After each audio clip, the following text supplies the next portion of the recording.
Naam kabisa, hii ni Sanga Media TZ na mbele ya kamera tupo na mzazi wa mwanaume ambaye leo hii amefika katika familia ya Mpapalike kwenda kukamilisha katika zile nguzo tano za Kiislamu, na inayo ipo au vipi shehe wangu? Ipo kabisa katika nguzo tano za Kiislamu.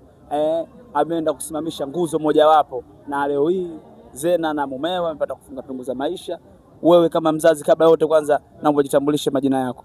Mimi naitwa Suleiman Mohamed Abdalla, babake na Abasi, babake mdogo na Abasi.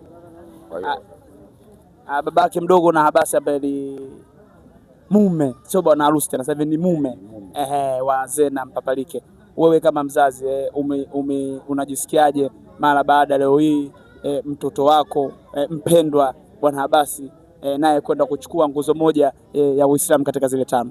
Kwanza nashukuru, namshukuru Mwenyezi Mungu sana, kwa sababu ni katika sisi ndio katika dini, ndio kukamilisha dini. Kuoa ni dini vile vile, kukamilisha dini. Kwa hiyo ametekeleza hili. Muombe Mwenyezi Mungu waishi vizuri na wapate watoto, wajaliwe kila kitu katika haya. Na vijana wengi wenye umri kama Abasi uwaga hawawazaji swala hili la kuoa, huenda wakaona kama nakimbilia majukumu. Vipi kwa mwanao kufanya hatua hii kubwa sana na kufanya uamuzi wa kijasiri na kupongezwa zaidi?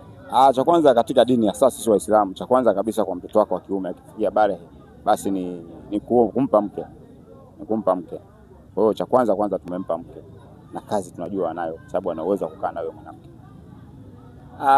Wewe kama mzazi wa wawili hawa, sasa naweza kusema Zena pamoja na Abasi, una neno gani la kuwaambia katika ndoa yao waliofunga siku hii ya leo na maisha yao ya mbeleni? Ni kuombea dua tu kwa Mwenyezi Mungu, Mungu afanyie wepesi katika majambo yao na katika maisha yao.